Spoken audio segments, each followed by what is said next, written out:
lagi ada di Stanley Park, taman kota paling gede di Vancouver. Cantik banget. Nah, kali ini ceritanya aku akan cerita kenapa sih milih pindah ke Kanada. Yuk simak cerita kenapa yang melatar belakangi akhirnya aku pilih pindah ke Kanada.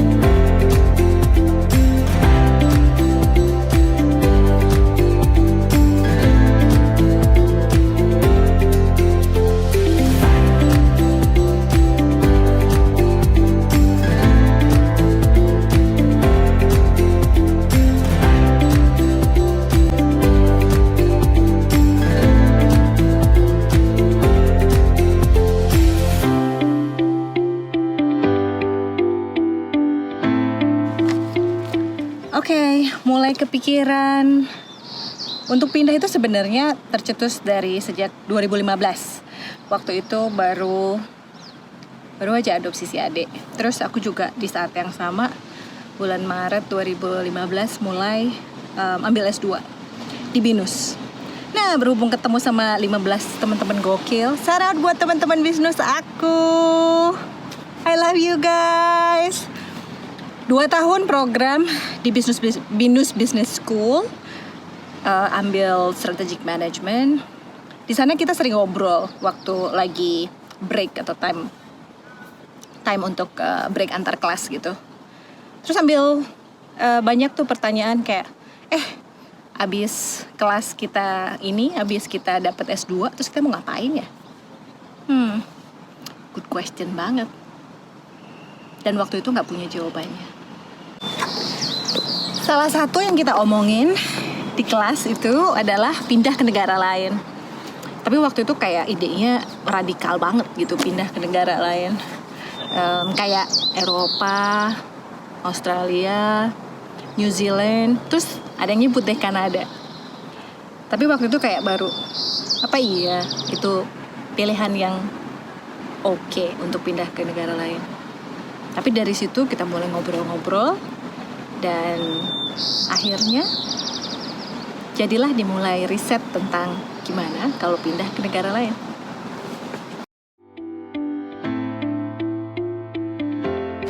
Nah, pertanyaan mengenai mau ngapain lagi ya sesudah ini itu kayak pertanyaan besar yang harus dijawab. Waktu itu aku mungkin gak punya jawabannya, tapi kayak ngerasa karir bagus, pekerjaan menyenangkan, tim aku keren banget. Shout out to my team, my ex team. Terus duit ada pastinya, tapi kayak ada yang nggak lengkap gitu. Kayak ada bagian dari keinginan yang bukan karir, bukan uang, yang belum terpenuhi. Nah, tinggal dicari tahu apa itu dan apa yang aku mau, ya nggak? Oke, karir ada, uang ada, tapi kayaknya rasanya ada yang nggak lengkap dan jawabannya adalah waktu buat keluarga hampir nggak ada. Jadi sibuk, kalaupun ada di rumah, pekerjaan itu selalu terbawa gitu karena posisi dan jabatan.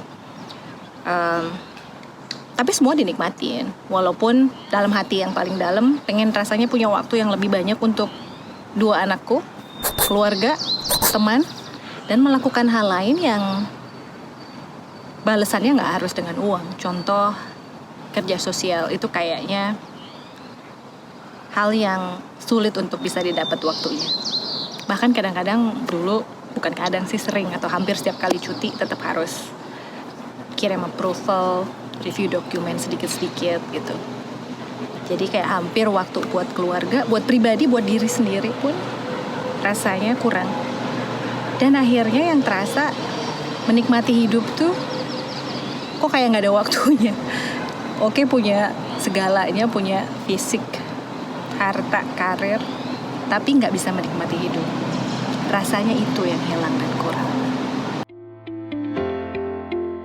So, diputuskanlah akhirnya untuk berbuat sesuatu. Belum nyampe ke pilihan di Kanada. Tapi, yuk kita pindah tempat lagi. Oke, terus mikir gimana caranya ya biar bisa punya waktu untuk keluarga. Mungkin gak sih kalau tetap stay di Jakarta bisa dapat tuh waktu buat keluarga. Mikir waktu buat pulang pergi ke kantor, satu arah, satu kali jalan, 2 jam, 4 jam udah kebuang di jalan.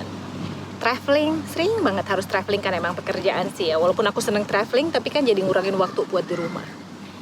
Terus juga mikir si kakak punya kebutuhan khusus, dia anak Asperger, ada di spektrum autis yang Asperger.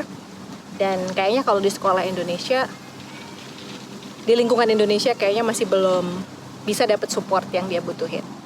Akhirnya mikir nih, masalah macet gak bisa aku selesaikan sendiri. Masalah lingkungan pendidikan yang masih belum terlalu banyak siap untuk anak kayak si kakak juga gak bisa aku pecahin sendiri. Dan masalah kerja yang traveling terus walaupun kadang-kadang sambil liburan pribadi juga gak bisa dipecahin sendiri. Sulit banget. Akhirnya mutusin bahwa okay, time to move on nih. Cari tempat lain yang memungkinkan untuk bisa merangkai semua ini jadi satu untuk menikmati hidup dan punya waktu lebih banyak buat keluarga. Ya sudah. Jadi dari segi keluarga, personal, kayaknya emang sudah saatnya untuk pindah ke sebuah tempat di mana settingannya begitu berbeda. Pilihannya nggak segampang itu, nggak langsung ke Kanada. Ada ceritanya lagi. Yuk, kita terusin, tapi pindah lagi. Let's go! Terus, selama 2015 sampai 2017 tuh, mikir nih, begitu cari tempat yang secara isi kepala cocok dan anak-anak bisa tumbuh dan dapat dukungan dan support yang bagus. Akhirnya memutuskan untuk milih antara 2 negara nih akhirnya yang jadi pilihan terakhir, New Zealand atau Kanada. Terus mikir dong, lihat di peta, New Zealand tuh jauh banget gitu di bawah, dan satu-satunya tetangganya New Zealand itu cuma Australia. Jadi deh, aku langsung mikir, enggak deh, kita ke Kanada aja. Sesimpel itu guys, sesimpel itu. Karena rasanya ngelihat peta New Zealand tuh aku kesepian. Jadinya aku milih ke Kanada. Sejak itu akhirnya mutusin 2017 mutusin untuk ke Kanada. Persiapan 2 tahun, 2019 baru berangkat. Nah terus gimana perjalanan dari 2019 sampai sekarang 2021? Sangat aku nikmatin. Begitu banyak hal yang aku lakukan untuk pertama kali. Dan pasti dong ada plus dan minusnya. Nggak ada yang sempurna. Bahkan tinggal di Kanada pun nggak ada yang sempurna. Selalu ada positif dan negatif. Apa aja? Mari kita cari tahu. Jadi begitu ceritanya kenapa akhirnya mutusin untuk pindah ke sini. Latar belakangnya cukup panjang, butuh waktu beberapa tahun. Persiapannya 2 tahun, mikirnya 2 tahun, sampai akhirnya untuk bisa ada di sini.